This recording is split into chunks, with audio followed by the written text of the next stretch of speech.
Querido amigo, imagina por un momento que estás en una universidad prestigiosa. Un profesor de biología acaba de terminar su clase sobre evolución y, con una sonrisa condescendiente, declara: la ciencia ha demostrado definitivamente que Dios es innecesario. Darwin eliminó la necesidad de un creador. Los estudiantes cristianos bajan la mirada, sintiéndose intelectualmente derrotados. ¿Te suena familiar esta escena? Esta es precisamente la batalla que C.S. Lewis enfrentó durante décadas en Oxford y Cambridge. Pero aquí está lo fascinante: Lewis no solo sobrevivió a estos ataques científicos contra la fe, sino que desarrolló un arsenal defensivo tan poderoso que transformó universidades enteras. Ya hemos construido juntos el fundamento apologético inquebrantable de Lewis, dominado su técnica socrática de preguntas devastadoras, aprendido sus 3 preguntas que desarman el ateísmo, y perfeccionado su judo intelectual para voltear argumentos.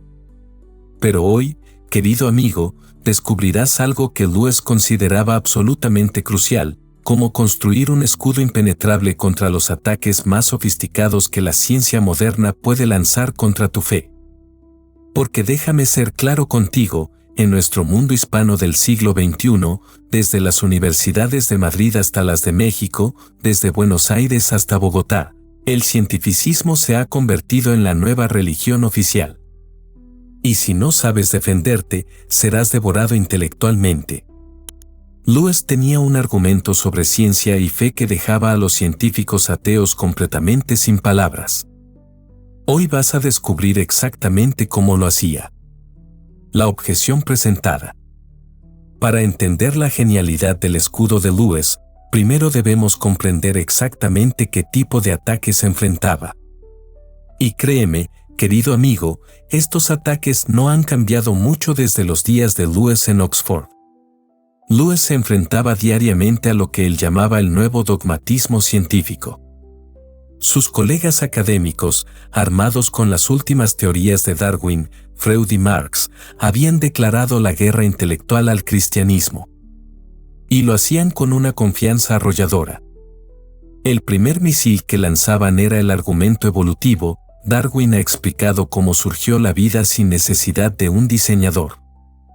La evolución por selección natural hace que Dios sea una hipótesis innecesaria. Este argumento resonaba especialmente en los círculos académicos porque parecía tener todo el peso de la evidencia científica detrás. El segundo proyectil era el argumento cosmológico materialista: el universo funciona según leyes naturales predecibles. No hay lugar para milagros o intervención divina.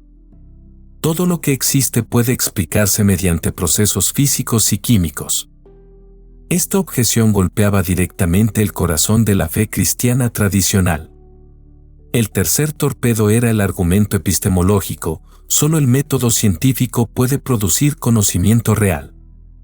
La fe religiosa es mera superstición sin base empírica. Si no puedes medirlo, pesarlo o experimentar con ello, no es conocimiento genuino.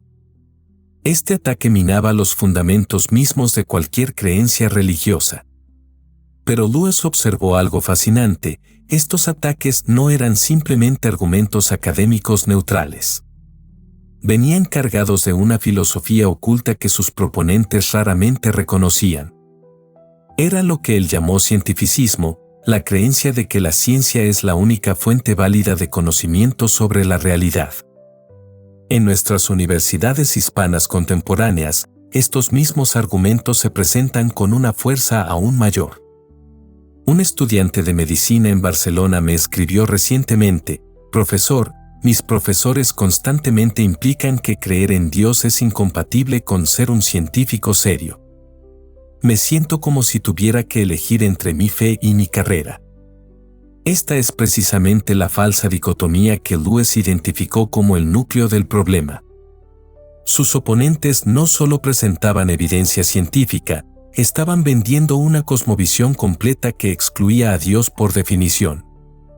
Lewis comprendió algo que muchos apologetas cristianos pasaban por alto: estos ataques científicos no eran poderosos solo por su contenido intelectual, sino por su impacto psicológico.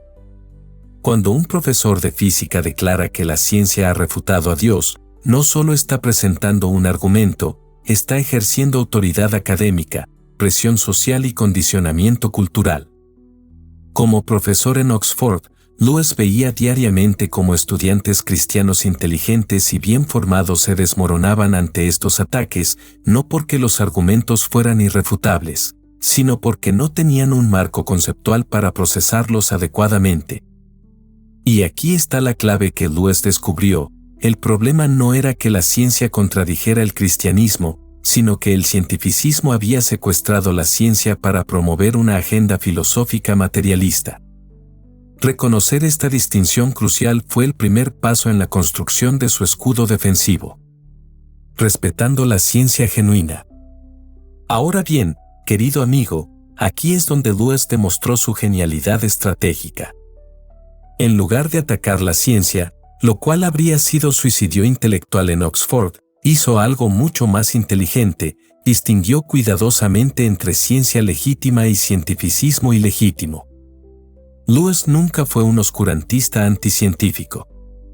De hecho, tenía un profundo respeto por la investigación científica genuina. Reconocía abiertamente que la ciencia había producido conocimientos extraordinarios sobre el funcionamiento del mundo natural. La ciencia, escribía Lewis, es excelente para decirnos cómo funcionan las cosas, pero completamente inadecuada para decirnos por qué existen o qué significan. Esta distinción se convertiría en el fundamento de su defensa. Lewis concedía generosamente varios puntos cruciales a sus oponentes científicos. La evolución biológica, como proceso natural, estaba respaldada por evidencia sólida. Lewis no era un creacionista de tierra joven. Aceptaba que Dios podría haber usado procesos evolutivos como su método de creación. El universo físico operaba según leyes naturales consistentes y predecibles.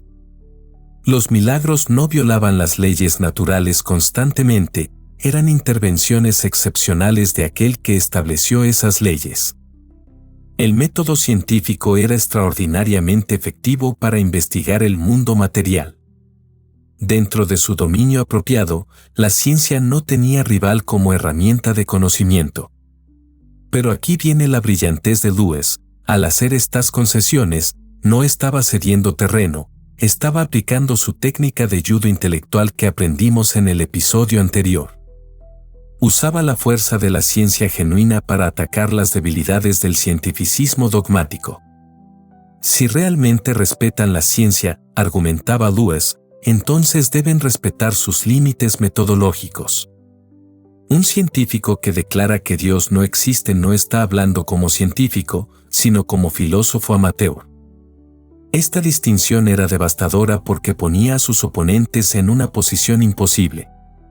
Si afirmaban que sus conclusiones antirreligiosas eran científicas, Lewis podía demostrar que habían violado los principios básicos del método científico. Si admitían que eran conclusiones filosóficas, perdían la autoridad especial que reclamaban como científicos. Lewis iba aún más lejos. Celebraba activamente los logros científicos de su tiempo. Escribía con admiración sobre los descubrimientos en física, química y biología. Esta admiración genuina le daba credibilidad cuando señalaba las limitaciones del cientificismo. En una de sus conferencias más famosas, Lewis declaró: los científicos han revelado la magnificencia de la creación de Dios con una precisión que habría dejado asombrado al rey David. Cuando leo sobre la estructura del ADN o la vastedad del cosmos, no encuentro razones para dudar de Dios, sino para adorarlo con mayor reverencia. Esta estrategia de concesiones tenía un propósito más profundo. Lewis estaba tendiendo una trampa intelectual. Al mostrar tanto respeto por la ciencia genuina, hacía que cualquier ataque posterior al cientificismo pareciera aún más devastador. Cuando sus oponentes lo acusaban de ser anticientífico, Lewis podía señalar su extenso historial de apoyo a la investigación científica. Esto lo colocaba en una posición moral e intelectual superior. Él respetaba la ciencia tanto como ellos, pero también respetaba sus límites apropiados. En nuestras universidades hispanas contemporáneas, esta estrategia de Lewis sigue siendo extraordinariamente efectiva. Cuando un estudiante de ingeniería en Bogotá o un profesor de química en Valencia hace declaraciones cientificistas, podemos usar exactamente el mismo enfoque. Admiro profundamente tu expertise científico. Precisamente porque respeto tanto la ciencia, me preocupa cuando se la utiliza para responder preguntas que van más allá de su metodología.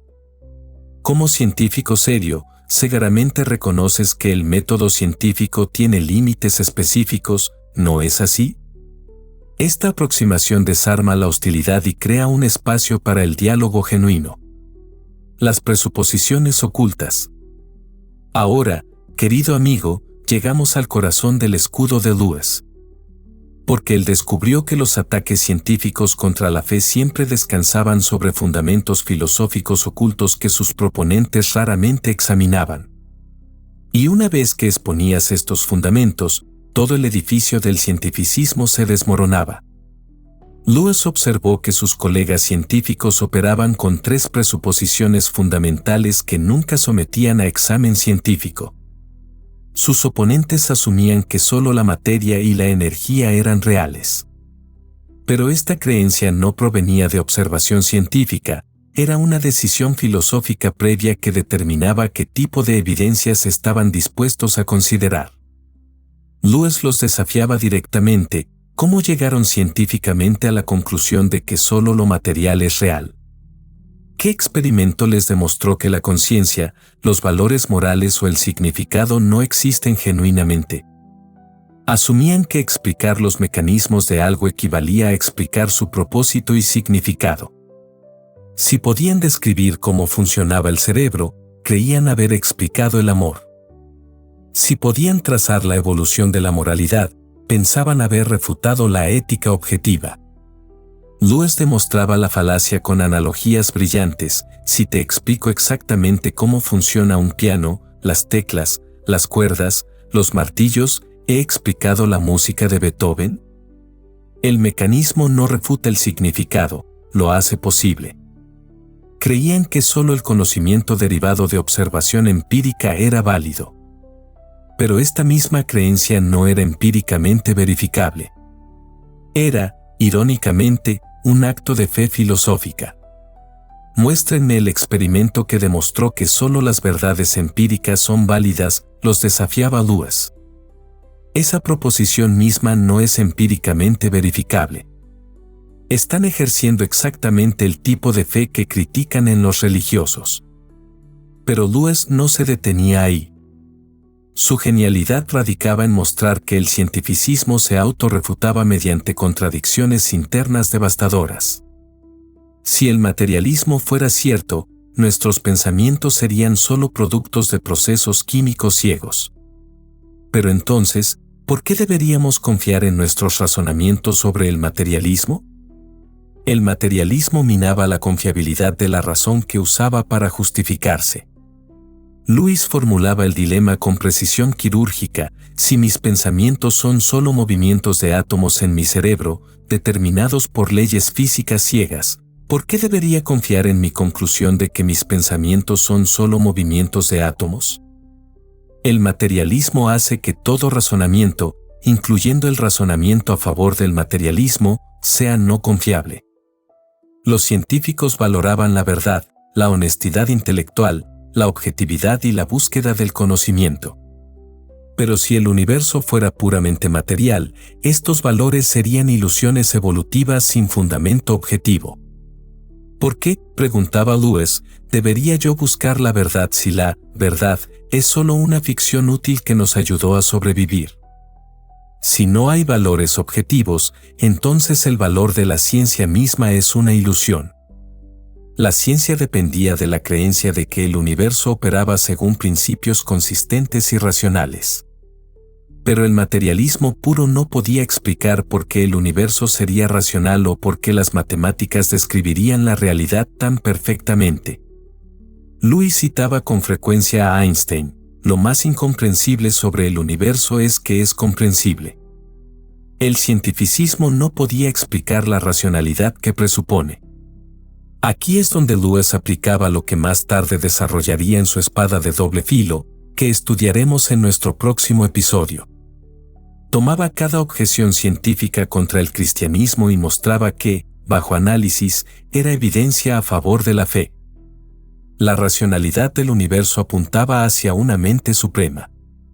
La existencia de leyes naturales invariantes sugería un legislador.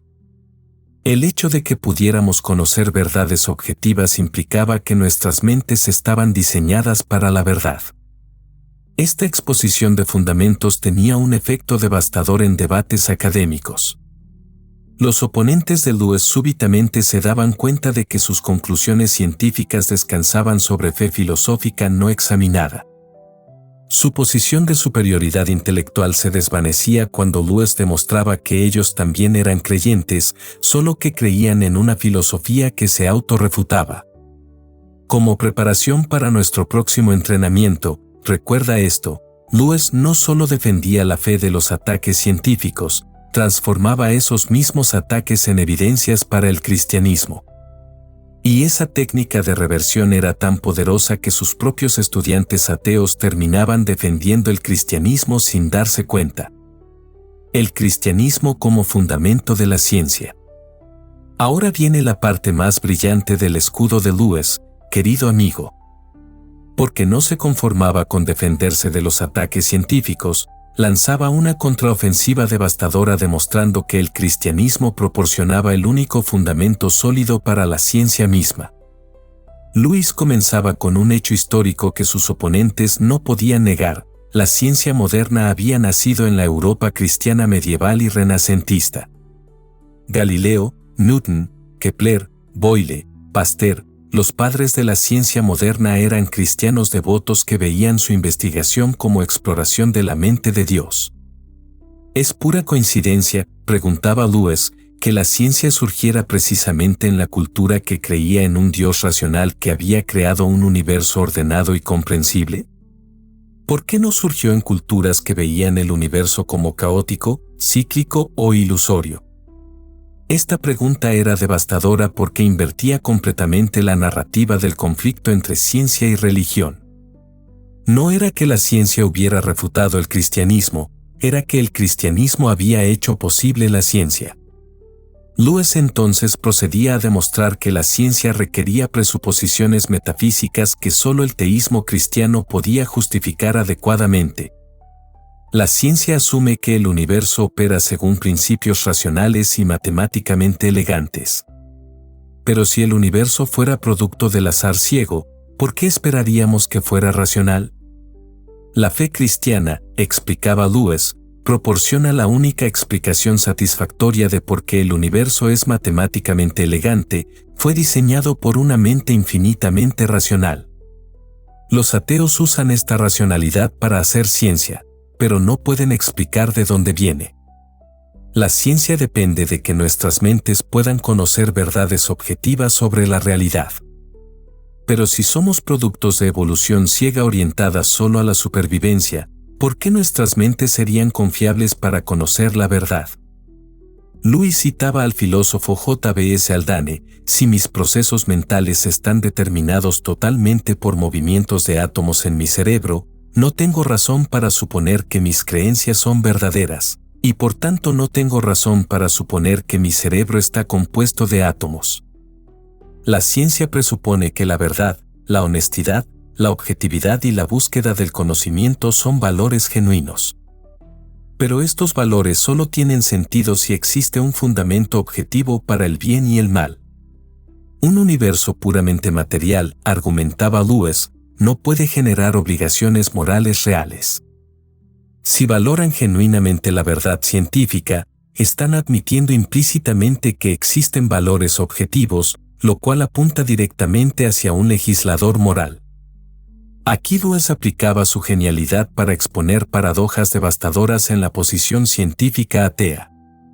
Los científicos ateos usaban su racionalidad, curiosidad y capacidad de descubrimiento, capacidades que apuntaban hacia diseño intencional, para argumentar que no existía ningún diseñador.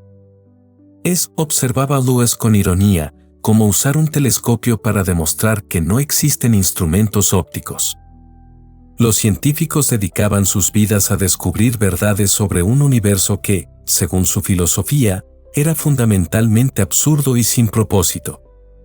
¿Por qué, preguntaba Lewis, dedicar su vida a entender un universo que, según ustedes, no tiene nada que entender realmente?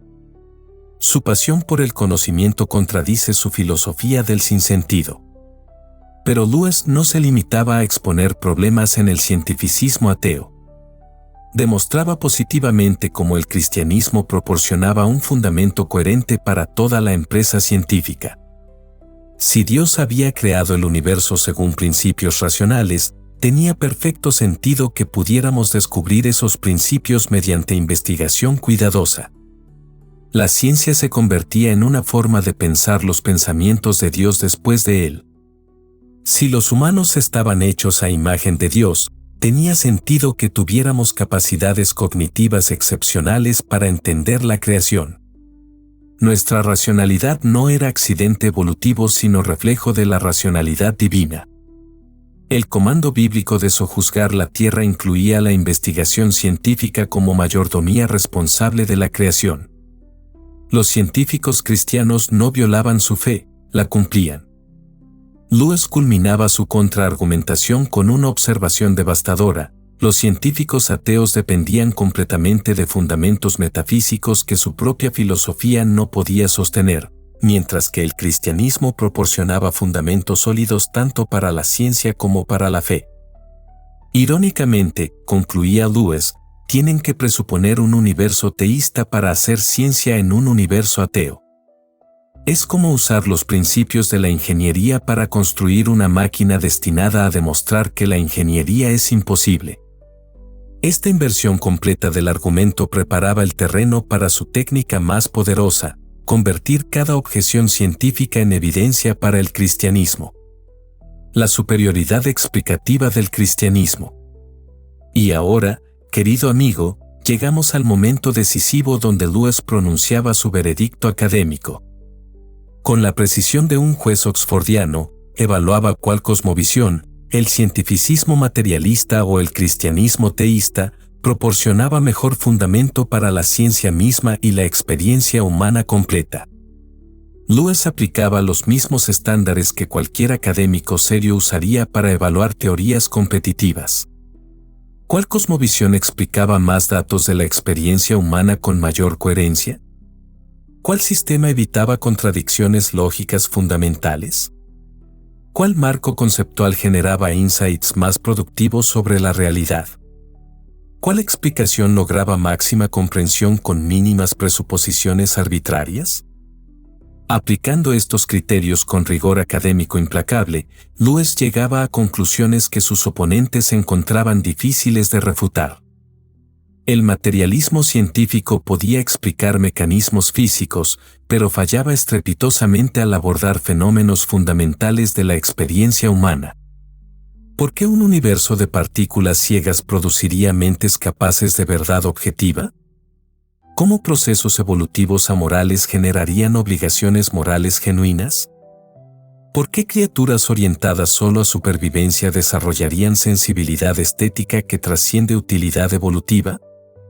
¿Cómo un cosmos accidental produciría seres que anhelan propósito trascendente? El cristianismo, observaba Lewis, explica no solo estos fenómenos sino por qué el materialismo no puede explicarlos. Predice exactamente las limitaciones que observamos en explicaciones puramente materialistas.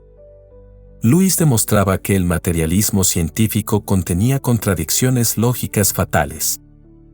Usaba la razón para argumentar que la razón era no confiable. Buscaba la verdad mientras negaba que la verdad fuera más que utilidad evolutiva. Valoraba la objetividad científica mientras negaba valores objetivos. Asumía la uniformidad natural mientras negaba fundamentos para esperarla. Cada argumento materialista, concluía Lewis, presupone exactamente lo que niega. Es filosóficamente suicida. El cristianismo, por contraste, proporcionaba fundamentos coherentes para todo lo que la ciencia y la experiencia humana requerían. Lewis señalaba que históricamente, las culturas cristianas habían generado explosiones de descubrimiento científico, mientras que culturas materialistas tendían hacia nihilismo y decadencia intelectual. Si el materialismo fuera verdadero, argumentaba, deberíamos esperar que promoviera pesimismo, relativismo y eventual colapso de la búsqueda de verdad, exactamente lo que observamos en sociedades postcristianas. El cristianismo, por el contrario, ha alimentado consistentemente la pasión por descubrir verdades sobre la creación de Dios. La hipótesis de Dios, lejos de complicar la explicación, la simplificaba dramáticamente. Una sola mente racional y creativa explicaba la racionalidad matemática del universo, la capacidad humana para conocer esa racionalidad, los valores objetivos que hacen significativa la búsqueda de conocimiento, la belleza y elegancia que permea la estructura cósmica y el anhelo humano de significado y trascendencia. Occam's Razor, declaraba Lewis, favorece decisivamente el teísmo. Una mente explica todo lo que el materialismo no puede explicar, usando menos presuposiciones arbitrarias. Como académico riguroso, Lewis pronunciaba su veredicto con la sobriedad de quien había examinado toda la evidencia disponible. El cientificismo materialista es filosóficamente incoherente, explicativamente impotente y predictivamente estéril. Sobrevive solo porque sus adherentes se niegan a aplicar a su propia filosofía los estándares críticos que aplican a otras creencias. El cristianismo teísta, por contraste, proporciona fundamentos coherentes para la ciencia, explica el rango completo de experiencia humana, y ha demostrado históricamente su fertilidad para generar descubrimientos sobre la realidad. Como veredicto académico basado en evidencia disponible y rigor lógico, el cristianismo es superiormente explicativo al materialismo científico. Lewis concluía con una ironía devastadora que resumía todo su análisis. Los científicos ateos han construido inadvertidamente el caso más poderoso para el cristianismo en la historia humana. Cada descubrimiento sobre la elegancia matemática del cosmos, cada revelación sobre la sofisticación de sistemas biológicos, cada demostración de la capacidad racional humana, apunta hacia exactamente el tipo de universo que esperaríamos si fuera producto de mente suprema. Han usado instrumentos cristianos, razón, búsqueda de verdad, valores objetivos, para atacar el cristianismo, solo para descubrir que estos instrumentos funcionan únicamente en un universo cristiano. El escudo de Lewis no solo protegía la fe de ataques científicos, transformaba esos ataques en evidencias adicionales para el cristianismo. Transformación personal y apologética práctica.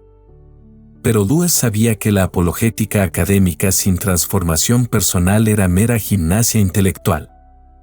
El verdadero poder de su escudo contra ataques científicos radicaba en cómo cambiaba completamente la vida y perspectiva de quienes lo dominaban. Uno de los efectos más devastadores del cientificismo moderno era el complejo de inferioridad que generaba en cristianos educados.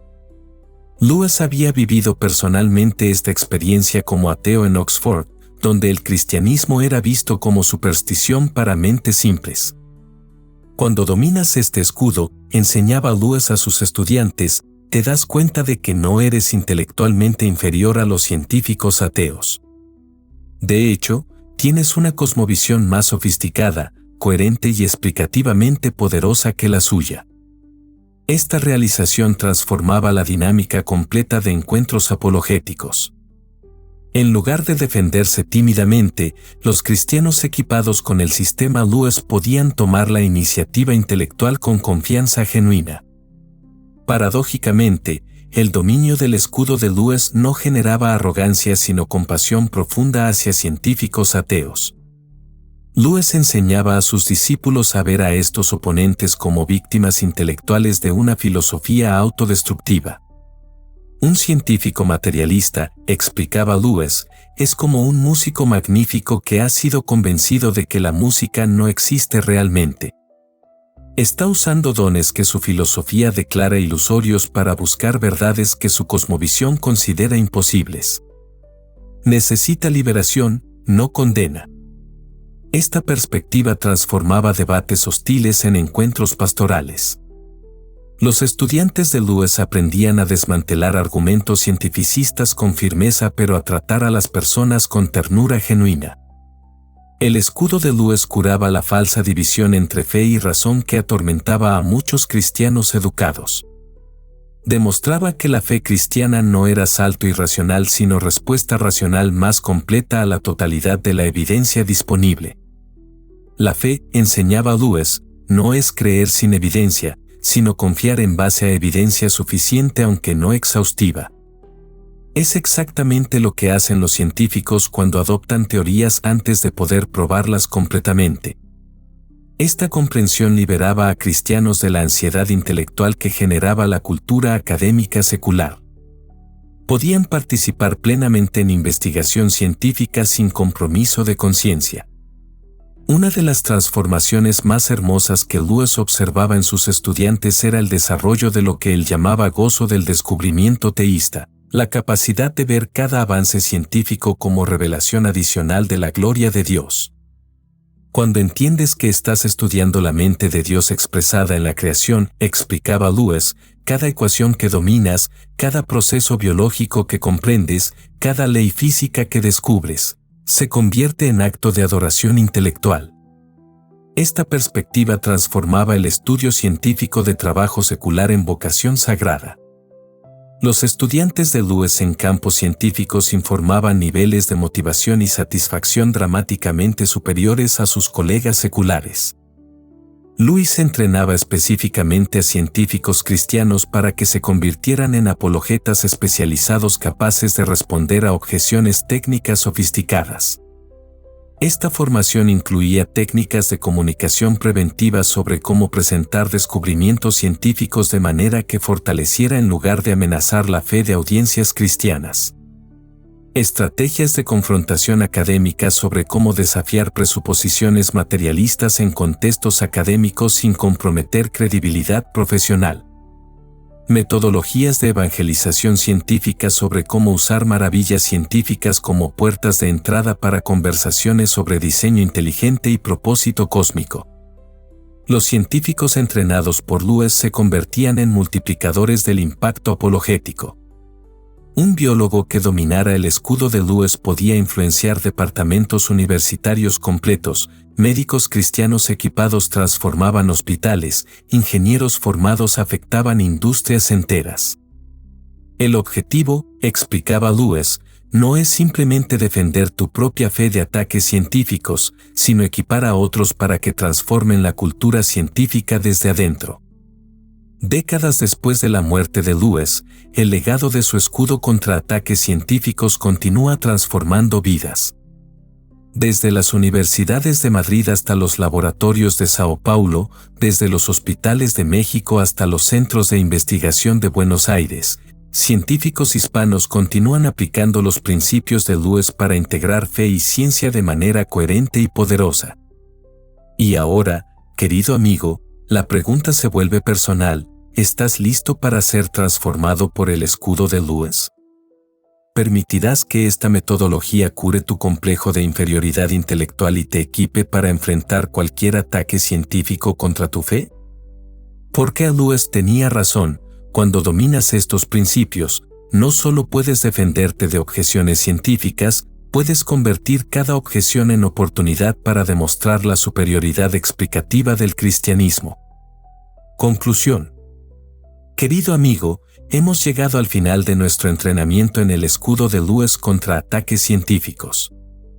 Pero antes de despedirnos, quiero que comprendas la magnitud de lo que acabas de aprender. En este episodio, has adquirido capacidades que transformarán para siempre tus encuentros con cientificismo hostil. Sabes distinguir entre ciencia legítima y cientificismo dogmático. Puedes exponer las presuposiciones filosóficas ocultas del materialismo. Dominas la técnica de mostrar contradicciones internas fatales. Tienes argumentos positivos para la superioridad explicativa del cristianismo. Posees herramientas para transformar ataques en oportunidades evangelísticas. Recuerda el viaje que hemos tomado juntos a través del sistema Lewis. construimos el fundamento argumentativo inquebrantable. Dominamos el arte de hacer preguntas devastadoras. Aprendimos las 3 preguntas que desarman el ateísmo. Perfeccionamos el judo intelectual para voltear argumentos. Y ahora hemos forjado el escudo impenetrable contra ataques científicos. Cada técnica construye sobre las anteriores, creando un sistema apologético integrado que Lewis desarrolló durante décadas en Oxford y Cambridge. Pero aquí está lo que debe emocionarte profundamente, querido amigo. Si crees que este escudo defensivo es poderoso, espera a descubrir lo que Lewis llamaba su espada de doble filo. Porque Lewis no se conformaba con defenderse de ataques científicos. Había desarrollado una técnica tan devastadora que podía tomar cualquier objeción científica, filosófica, emocional, y convertirla instantáneamente en evidencia a favor del cristianismo. Esta técnica era tan poderosa que Lewis la usó para convertir a algunos de los ateos más sofisticados de Oxford.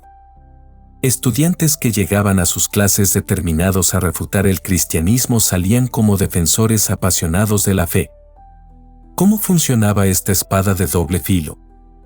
Lewis había descubierto que cada crítica al cristianismo contenía, oculta en su estructura lógica, evidencia que solo el cristianismo podía explicar satisfactoriamente. Era como un judo intelectual tan avanzado que convertía automáticamente la fuerza del oponente en su propia derrota. En nuestro próximo entrenamiento apologético, descubrirás exactamente cómo Lewis ejecutaba esta técnica de conversión. Aprenderás a identificar instantáneamente el núcleo vulnerable de cualquier objeción, reformular críticas como evidencias positivas para el cristianismo, usar la lógica del oponente para llevarlo a conclusiones cristianas, y aplicar esta técnica a objeciones contemporáneas en contexto hispano. Si este sistema apologético de Lewis está transformando tu perspectiva, si quieres dominar completamente el arsenal que él usó para impactar universidades enteras, entonces suscríbete y activa las notificaciones. Porque cada episodio construye sobre el anterior, y lo que viene será el entrenamiento apologético más avanzado que jamás hayas experimentado.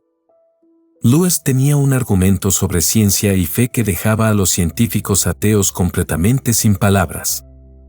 En nuestro próximo episodio, la espada de doble filo, como Lewis convertía objeciones en evidencias, descubrirás exactamente cómo transformaba cada ataque en victoria apologética.